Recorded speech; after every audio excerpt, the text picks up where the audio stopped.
தந்தை, மகன், தூய ஆவியானவரின் பெயராலே ஆமென்.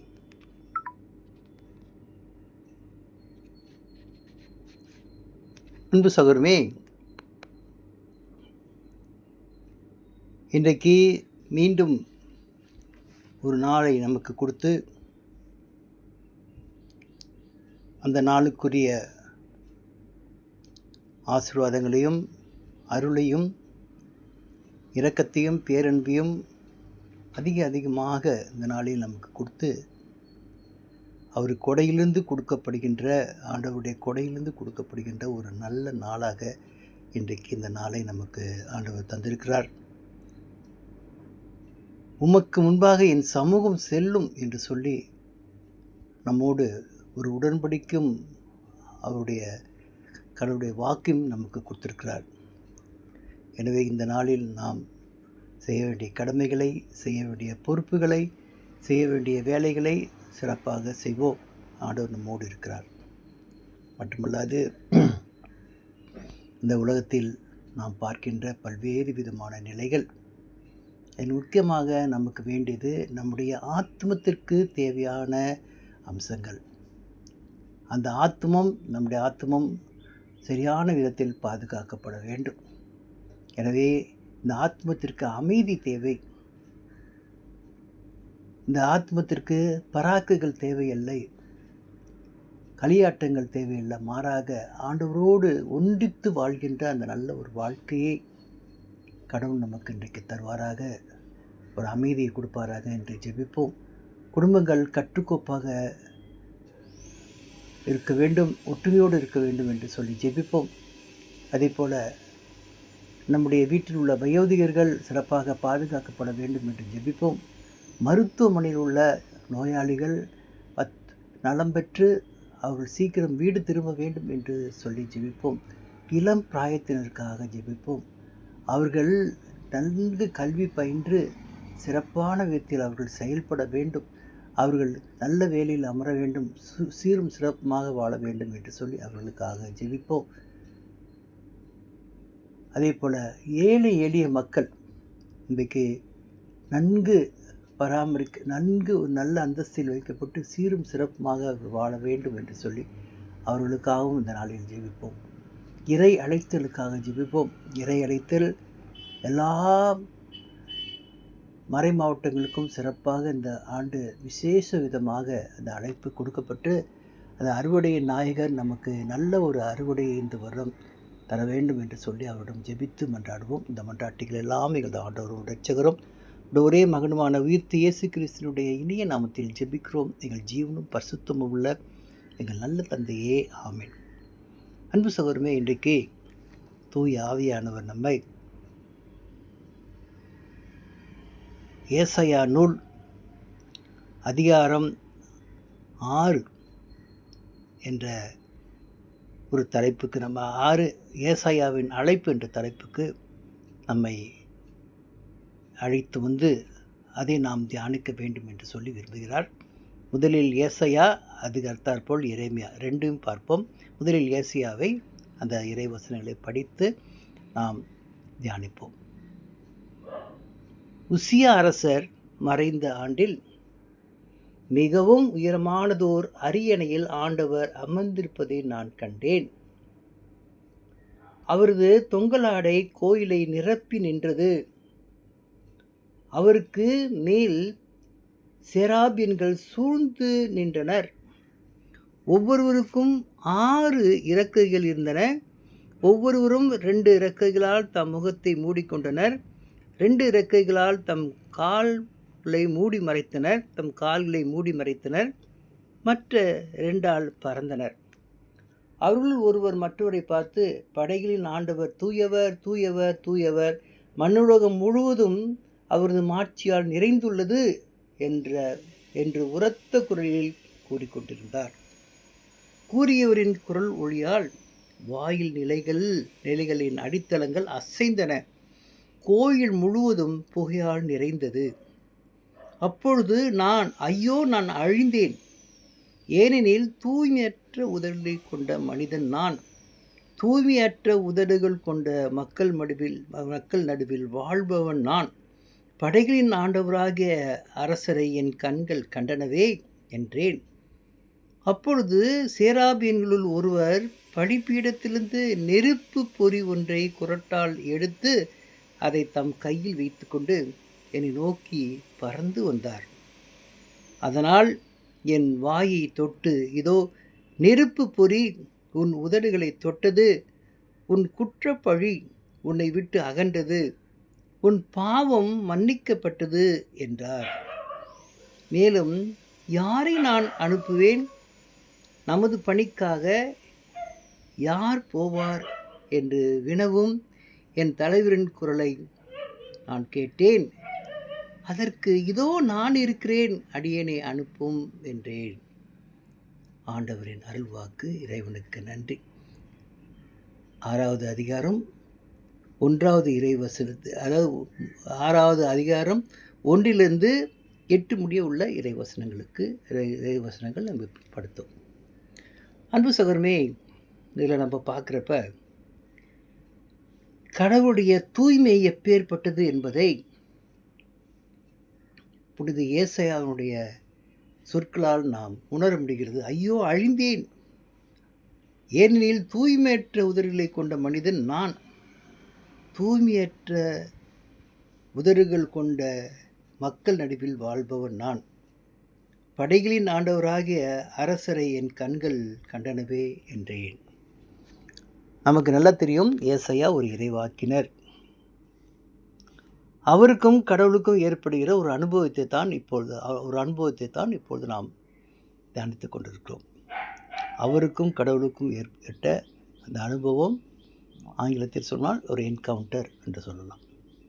எப்படி ஆண்டவருக்கும் இவருக்கும் ஒரு உரையாடல் நடக்கிறது, அதில் தம்மை ஏசாயா எவ்வாறு தம்முடைய நிலைமையை சொல்லி ஐயோ அழிந்தேனே என்று சொல்லும்போது, அந்த பாவத்தை மன்னிக்க ஒரு இறை தூதர் ஒரு குறட்டால் நெருப்பை எடுத்து கொண்டு வந்து அவருடைய வாயை சுத்தப்படுத்தி அவருடைய பாவங்களை அவரிடம் அகற்றினார். மன்னிக்கப்பட்டது என்று சொல்லி அவருடைய பாவங்களை அகற்றினார். இதிலிருந்து இது ஒரு அனுபவம். அவருக்கு, ஏசாயாவுக்கு கடவுளோடு ஏற்பட்ட நல்ல ஒரு அனுபவத்தை நாம் பார்க்கிறோம். அது கடைசியில் என்ன சொல்கிறாரு, நான் யார் அனுப்புறது அப்படின்னு சொல்லி அந்த அனுபவத்துக்குள்ளே கடந்து வந்த பாடு கேட்குறாரு. நான் யார் அனுப்புவது? ஆண்டவர் கேட்குறாரு, நான் யார் அனுப்புவது சொல்கிறார் பாருங்க.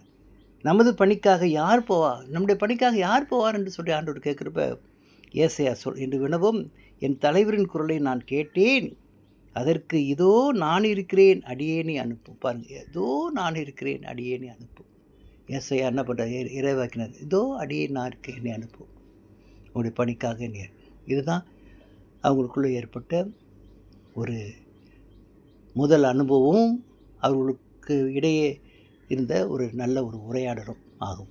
அன்பு சகோதரமே, இதிலிருந்து நம்ம பார்க்குறப்ப கடவுளுடைய பரிசுத்தம் எவ்வளோ மேன்மையானது.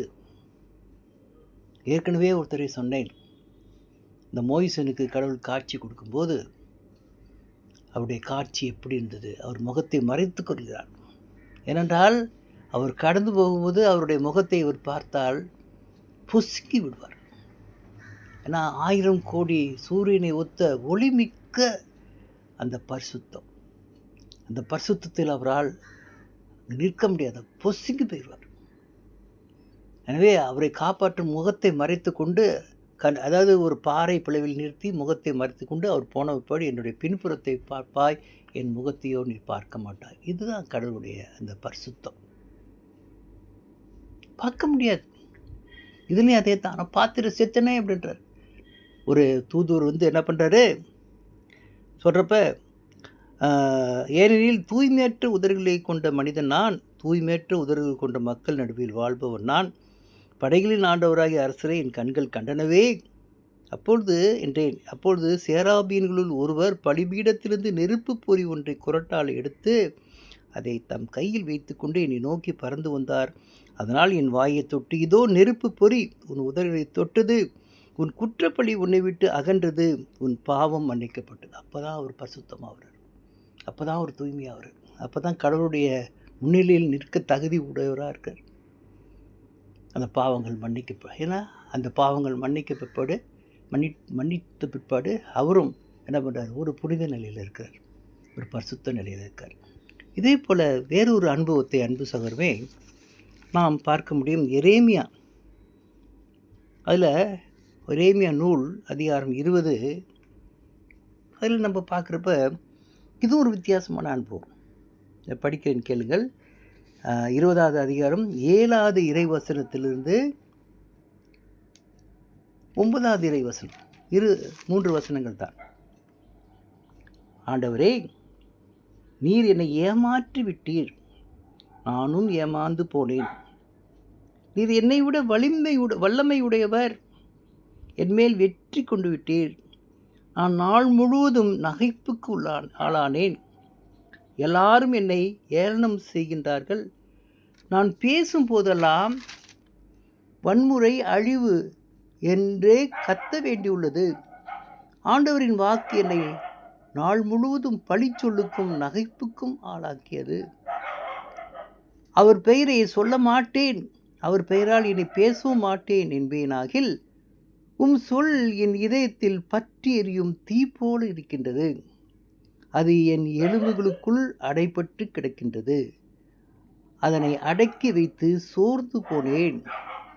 இனி என்னால் பொறுத்து கொள்ள முடியாது.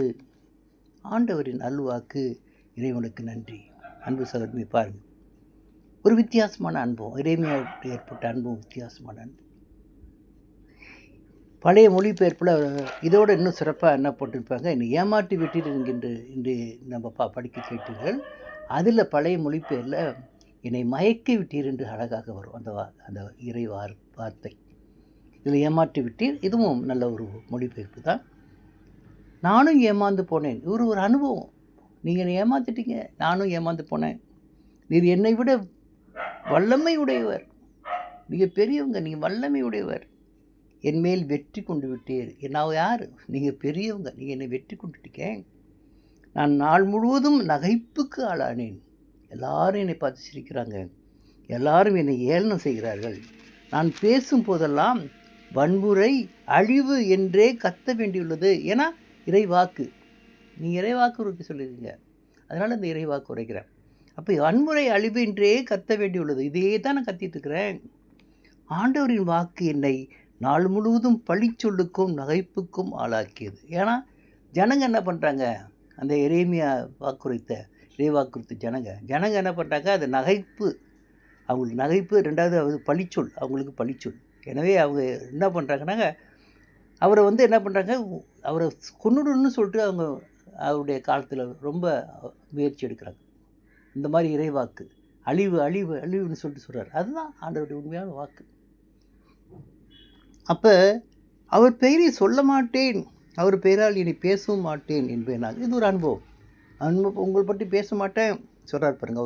அவர் பெயரை சொல்ல மாட்டேன், அவர் பெயரால் இனி பேசவும் மாட்டேன். ரெண்டும் பண்ண மாட்டேன். உங்கள் பெயரையும் சொல்ல மாட்டேன், உங்கள் பெயரால் நான் பேசவும் மாட்டேன் அப்படின்னு சொல்லிட்டு இருக்கு பட்சத்தில் என்ன ஆகுது? உங்கள் சொல் என் இதயத்தில் பற்றி எரியும் தீ போல இருக்கின்றது. தீ இதை பற்றி எரியுது, என் இதயத்தில் வச்சிருக்க முடியல, என்னால் வச்சிருக்க முடியல. அதே போல் என்ன சொல்கிறாரு? அது என் எலும்புகளுக்குள் அடைப்பட்டு கிடக்கின்றது. அதனை அடக்கி வைத்து சோர்ந்து போனது. அடக்கி வைக்க முடியல. ஆண்டவரே, நீங்கள் சொல்கிற வாக்கை நான் சொல்லியே ஆண்டிருக்கு, இறைவாக்க என்னால் அடக்கி வைக்க முடியல. நான் எப்படி தவிக்கிறேன் பாருங்கள். அதுக்கு தான் சொல்கிறாரு, என்னை ஏமாற்றி விட்டீர். இது ஒரு அனுபவம்.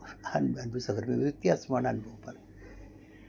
அப்போ நமக்கு கடவுளோடு ஏற்படுகிற அந்த அனுபவம் எப்படி இருக்கும்? அப்பேற்பட்ட ஏசாயா, எரேமியாவுக்கே அனுபவங்கள் சற்று வித்தியாசமாக தான் இருக்குது. சொல்லப்போனால் ரெண்டும் கடினமான அனுபவங்கள். நமக்கும் கடவுளுக்கும் ஏற்படுகிற அனுபவங்கள் எப்படி இருக்கும்? ஒவ்வொருடைய கடவுள் மேல் வைத்திருக்கிற அந்த அன்பு, அவர் மேல் வைத்திருக்கிற அந்த பற்றுதல், அந்த பற்றுதலும் அவர் மேல் வைத்திருக்கிற அந்த அன்பும் தான், அதை பொறுத்து தான் அந்த அனுபவங்கள் இருக்கும். நான் பிரமாணிக்கமாக கடவுளோடு இருக்கணும்னு ஆசைப்படுறேன். கடைசி வரைக்கும் பிரமாணிக்கமாக ரொம்ப வித்தியாசமானது. அது என்னால் கடைப்பிடிக்கவும் முடியாது. நல்லா தெரியும். அப்படி இருந்தும் நான் பிரமாணிக்கமா, அதுதான் ஒரு வைராக்கியம். அத்தகைய ஒரு வைராக்கியத்தை நாம் வைத்திருப்பேன் என்று சொல்லி நம்மால் சொல்ல முடியுமா அன்பு சகோதரமே? அதுதான் இன்றைக்கு நமக்கு முன்பாக வைக்கப்படுகின்ற ஒரு பெரிய கேள்விக்குறி. ஒருவேளை என்னுடைய மனது அத்தகையதொரு நல்ல ஒரு மேலான அந்த பிரமாணிக்கமான ஒரு அன்பின் சூழ்நிலையில் நான் கடவுளோடு வாழ்ந்து மரிக்க வேண்டும் என்று சொல்லும்போது தான், அல்லது விளையும் போது தான், அல்லது அர்ப்பணிக்கும் போது தான், அந்த தாவீது அரசனை ஆண்டவர் என் தாசனாகிய தாவீதே என்று அழைத்தாரே, அதே போல நம்மையும் என் தாசனாகிய பெயர் சொல்லி அழைப்பார். ஒவ்வொரு பெயரும் சொல்லி அழைப்பார். அத்தகையதொரு நல்லதொரு கடவுளோடு ஒரு உறவை ஏற்படுத்தி கொள்ள விளைவோம். கண்களை மூடி நம்மை முழுமையாக கடவுளுக்கு அர்ப்பணிப்போம். அன்பு தந்தை இறைவா, இத்தகையதொரு மேலான இறைவசனங்களை தூய ஆவியானவர் வழியாக எங்களுக்கு கொடுத்து ஆண்டவரே எங்களை சிந்திக்க வைத்திருக்கிறீரே, எங்களை தியானிக்க வைத்திருக்கிறீரே. எவ்வளோ ஒரு அர்ப்பணிப்போடு உள்ள ஒரு பெரிய கடவுளுக்கு அவர்கள் தருகின்ற அந்த அர்ப்பணிப்பு என்பதை நாங்கள் பார்க்கும்போது மெய் சிலிர்த்து போகிறோம் அன்பு ஆண்டவரே. பெரிய ஒரு ஒரு மகிழ்கின்றோம். மனசில் ஒரு பெரிய மாற்றம் ஏற்படுகிறது. அந்த மாற்றத்தை நாங்கள் உணர்கின்ற பட்சத்தில் அதை இன்னும் இன்னும் ஆழப்படுத்தி கடவுளோடு இருக்கிற அந்த அனுபவத்தை, அவரோடு அந்த பிரமாணிக்கத்தை இன்னும் இன்னும் ஆழமாக வைத்துக்கொண்டு வாழ ஆசைப்படுகிறோம். இந்த மன்றாட்டுகள் எல்லாம் எங்கள் ஆண்டவரும் இரட்சகரும் ஒரே மகனுமான உயிர்த்த இயேசுவினுடைய இனிய நாமத்தில் ஜெபிக்கிறோம். எங்கள் ஜீவனும் பசுத்தமும் உள்ள எங்கள் நல்ல தந்தையே, ஆமென். அன்பு சகோதரமே, இன்றைக்கு ஒரு பாடல் பாடி அவருடைய நாமத்தை உலகம் எத்திசையிலும் நாம் சொல்வோம், சாட்சியாக மாறுவோம்.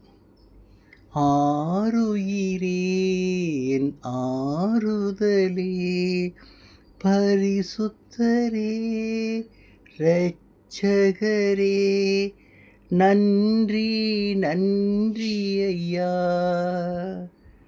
ஆருயிரே என் ஆறுதலே, பரிசுத்தரே இரட்சகரே, நன்றி நன்றி ஐயா. தாயின் கருவில் என்னை பார்த்தீரே, தாசனாய் என்றும் என்னை காப்பீரே. நன்றி ஐயா, நன்றி ஐயா, ஜீவித நாள் எல்லாமே. நன்றி ஐயா, நன்றி ஐயா, ஜீவித நாள் எல்லாமே. ஆருயிரே என் ஆறுதலே, பரிசுத்தரே இரட்சகரே, நன்றி நன்றி ஐயா. இளமையில் நம்பிக்கை எனக்கு அளித்தீரே, முதுமையில் வல்லமை எனக்கு தருவீரே. நன்றி ஐயா, நன்றி ஐயா, ஜீவித நாள் எல்லாமே. நன்றி ஐயா, நன்றி ஐயா, ஜீவித நாள் எல்லாமே. மகிமையின் நாளில் திரும்பி வருவீரே, என்னையும் கூடவே அழைத்து செல்வீரே. மகிமையின் நாளில் திரும்பி வருவீரே, என்னையும் கூடவே அழைத்து செல்வீரே. நன்றி ஐயா, நன்றி ஐயா, ஜீவித நாள் எல்லாமே. நன்றி ஐயா, நன்றி ஐயா, ஜீவித நாளெல்லாமே ஆருயிரே என் ஆறுதலே, பரிசுத்தரே இரட்சகரே, நன்றி நன்றி ஐயா, நன்றி நன்றி ஐயா. தந்தை, மகன், தூய ஆவியின் பெயராலே ஆமென்.